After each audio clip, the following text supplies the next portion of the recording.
अस्सलाम वालेकुम, मैं हूं हबीब अकरम और आज का ये खुसूसी प्रोग्राम हम इस्लामाबाद से रिकॉर्ड कर रहे हैं और प्रोग्राम का मौजू है तालीम।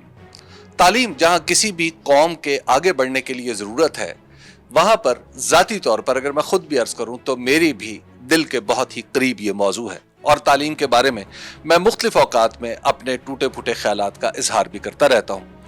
अगरचे पाकिस्तान का बहुत बड़ा मसला ये है कि पाकिस्तान के तकरीबन 2.5 करोड़ बच्चे, यानी मेरे और आपके बच्चों जैसे बच्चे, स्कूलों से बाहर हैं, उन्हें स्कूलों में होना चाहिए। लेकिन उसके साथ साथ एक बहुत बड़ा मसला, बल्कि मैं समझता हूं कि उससे भी बड़ा मसला यह है कि हमारे स्कूलों में जो पढ़ाया जा रहा है, क्या वाकई उसे तालीम कहा जा सकता है? क्या वो अहदे जदीद में बच्चों का पूरी दुनिया के साथ हम अपने मुकाबला करवा सकते हैं? क्या हम अपने बच्चों को, नौजवानों को वो कुछ बता रहे हैं, समझा रहे हैं, पढ़ा रहे हैं जो उन्हें दुनिया में आगे चल के मुस्तकबिल में काम आए? मेरी अमूमी राय पाकिस्तान के निज़ाम तालीम के हवाले से बहुत ही ख़राब है, बल्कि पस्त है। और मैं ये समझता हूँ कि पाकिस्तान के बहुत सारे इदारों में वो कुछ पढ़ाया जा रहा है जो ना पढ़ाया जाता तो कहीं बेहतर होता। लेकिन बहरहाल इस्लामाबाद में और गिलगित बल्तिस्तान में कुछ दो तजर्बात ऐसे हुए जिनसे मेरे इन ख्यालात में तब्दीली आई।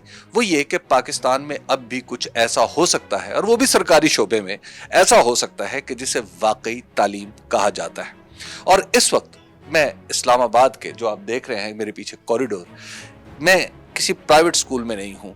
मैं इस्लामाबाद में कोहसार मार्केट के एक सरकारी प्राइमरी स्कूल में मौजूद हूँ और आज हमने जहमत दी है यहाँ पे जनाब मोहिउद्दीन अहमद वानी साहब को, जो सेक्रेटरी एजुकेशन है, और इनसे ये जानने समझने के लिए कि जनाब इस्लामाबाद में ये इतना अच्छा स्कूल क्या सिर्फ एक ही है या कुछ और भी? अस्सलाम वालेकुम। वालेकुम सलाम जनाब।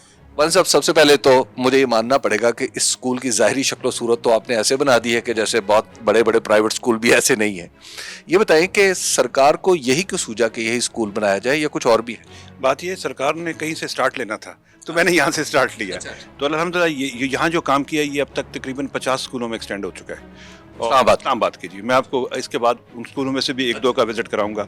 तो बात ये है कि पहले तो बच्चों की, मैंने कहा, स्कूल की जो जगह होती है उसको इतना खूबसूरत बनाओ कि वो प्लेस ऑफ जॉय बन जाए, उनको आने का दिल करे।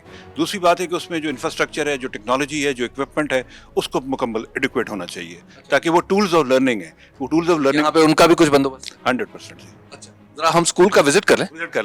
तो ये जरा चलते हैं। अच्छा, तो ये वैसे सबसे पहले तो आप ये बताइए कि आपने ये जो खूबसूरती है ये क्या खुद ही की है या इसके लिए भी कोई अरेंजमेंट? नहीं, खूबसूरती इससे की है कि आइडियाज़ तो मिल जाते हैं आपको। उसके बाद कुछ दोस्त अब आप थे, उनसे गाइडेंस ली, एक्सपर्ट से गाइडेंस ली, और दुनिया भर की बेस्ट प्रैक्टिस सर आपको इस 28 साल की नौकरी के बाद भी अगर ना पता हो, मुझे किसी कंसल्टेंट की ज़रूरत नहीं थी। तो कुछ जीबी का एक्सपीरियंस भी था, लर्निंग हुई, प्राइवेट सेक्टर से भी पूछा, नॉन गवर्नमेंटल सेक्टर से पूछा, और छोटी छोटी इंटरवेंशंस को इम्प्लांट किया। दूसरा, ये प्राइवेट गवर्नमेंट का प्राइमरी स्कूल था, साइज छोटा था, तो मुझे चीज़ें एक्सपेरिमेंट करने का मौका मिल गया। इसमें बेस्ट फर्नीचर, जो हमने कहा स्टेट ऑफ द आर्ट हो, जिस पे बच्चे खुश होकर बैठें, टेक्नोलॉजी को एम्बेड किया। तो खर्चा इस पे सरकार ने किया? 25% सरकार से कराया, 75% दोस्तों ने किया। अब आप चूंकि एजुकेशन के सेक्रेटरी भी हैं और आपने ये सेक्रेटरी होने से पहले ये स्कूल बनाया है, तो अब आपको इसका आर्किटेक्ट भी करार दिया जा सकता है। मैंने कभी स्कूलों में ये बाहर जूते पड़े नहीं देखे। जी, बेसिकली ये जापानीज मॉडल था। जापान में बच्चों को ना कारपेट रूम्स दिए जाते हैं ताकि बच्चे उनको गंदा ना करें, वहाँ कमरा साफ रहे, और ये शूज़ बाहर रहते हैं। तो इस एक किस्म का उनको क्लीनलीनेस की तरफ थोड़ा इनकरेज करने के लिए और क्लासरूम को एक मुकद्दस जगह बनाने के लिए हमने कहा इस चीज़ को एक्सपेरिमेंट किया जाए। और सर्दियों में इसका बड़ा इम्पैक्ट हुआ। बच्चे ठंड में आते थे, ज़मीन ठंडी होती थी, तो यहाँ पर बड़े कम्फर्टेबल। ये आपने स्कूल में कारपेट डलवाए? अच्छा जी, ये क्लासरूम है 5th A। ऑनेस्टली मेरा दिल चाह रहा है कि इतना अच्छा फर्नीचर। जी, बस हमने सोचा कि जो बेस्ट मार्केट में फर्नीचर अवेलेबल है, तो हाईएस्ट एंड क्वालिटी का फर्नीचर बच्चों को अवेलेबल करते हैं। इनका भी राइट है, गरीब होना कोई जुर्म तो नहीं है ना किसी का भी। तो ये, और ये इनकी अपनी चॉइस भी नहीं है गुर्बत। तो जो स्टेट का काम इंटरवीन करे, गिव देम द प्रिविलेज कि वो बेहतरीन इन्वायरमेंट में, बेहतरीन इक्विपमेंट में, बेहतरीन कंफर्ट लेवल में, अच्छा आप बैठ जाओ, तो तालीम हासिल करे। और दूसरी बात है कि जब ये घर से आते हैं तो इनको इस चीज़ को दियो, याद रखें, इसको वापस जाते हुए यहाँ से दुख महसूस हो कि हम कितनी खूबसूरत जगह से वापस जा रहे हैं। ये मॉनिटर साहब भी यहाँ बैठे हैं। अस्सलाम वालेकुम। मॉनिटर साहब कैसे हैं आप? ठीक ठाक। आपका नाम क्या है? मोहम्मद उजैर। اچھا محمد زہر صاحب کب سے مانیٹر بنے؟ میں 3 کلاس سے. اچھا تو آپ 5ویں میں پہنچ گئے ہیں اور آپ مانیٹر ہیں؟ جی. اچھا تو یہ بتائیے ویسے کیا پرابلم آ رہا ہے بچوں کو کیسے ہینڈل کرتے ہیں؟ کر لیتے ہیں, شور کرتے ہیں تو بس ڈراتے ہیں کہ پرنسپل کو بتائیں گے, ٹیچر کو بتائیں گے, پھر چپ ہو جاتے ہیں. اچھا چپ ہو جاتے ہیں. جی. آپ خود تو نہیں کچھ کرتے؟ نہیں. آپ کب سے اسکول میں پڑھ رہے ہو؟ میں 3 کلاس سے. اچھا جی. ابھی پچھلے دنوں کچھ چینج آئی ہے آپ کے اسکول؟ جی پہلے بہت ایسے دیواریں ٹوٹی ہوئی تھی, ابھی ٹھیک ہو گیا, کلرفل ہو گیا اسکول, نئے چیئر, نئے یہ ٹیبل لگے ہیں. کیا کچھ نیا کچھ کیا سیکھ رہے ہیں, یعنی کچھ ایسی چیزیں جو دوسرے اسکولوں میں نہیں ہیں؟ ابھی ادھر اسکریچ سیکھ رہے ہیں, رپورٹنگ لیمپ, ادھر رپورٹ بناتے ہیں. روبوٹس بناتے ہیں آپ؟ نہیں سب بناتے ہیں. جی. انٹرسٹنگ. روبوٹس. جی. یہ ٹھیک کریں آپ کے مانیٹر؟ یس. روبوٹ بناتے ہو آپ؟ جی. روبوٹس بناتے ہیں بچے سرکاری اسکول میں. وانی صاحب یہ آپ نے کیا کر دیا؟ ہم نے یہاں پر نا ایک روبوٹکس لیب بنائی ہے. ہم نے کہا ٹیسٹ کرتے ہیں ان اسکولوں میں کہ یہ روبوٹکس کا پورا ایک کلچر ہے, اس میں سافٹ سائڈ بھی ہے, روبوٹس سے انٹروڈیوس کرنا بھی ہے, اس کے بیسک سمجھانا بھی ہے, تاکہ ان کے اندر کریٹو ایک انسٹنکٹ ڈیولپ ہو کہ دنیا بھر میں زندگی غربت میں ایک کمرے کے باہر کا نام ہے, تاکہ وہ کوئی امیجنیشن ان کی امپروو ہو. اچھا یہ روبوٹک لیب ہے. اچھا تو یہاں پہ لیکن ایک بات وانی صاحب, ایک بہت ہی اہم بات یہ ہوتی ہے کہ وہ کہاں سے آتی ہے, پڑھانے والے لوگ کہاں سے؟ وہ ہم نے آؤٹ سورس کیا جی, آؤٹ سورس کیا. وی ہیو پیڈ, اس میں بھی کمیونٹی نے ہمیں سپورٹ کیا ہے.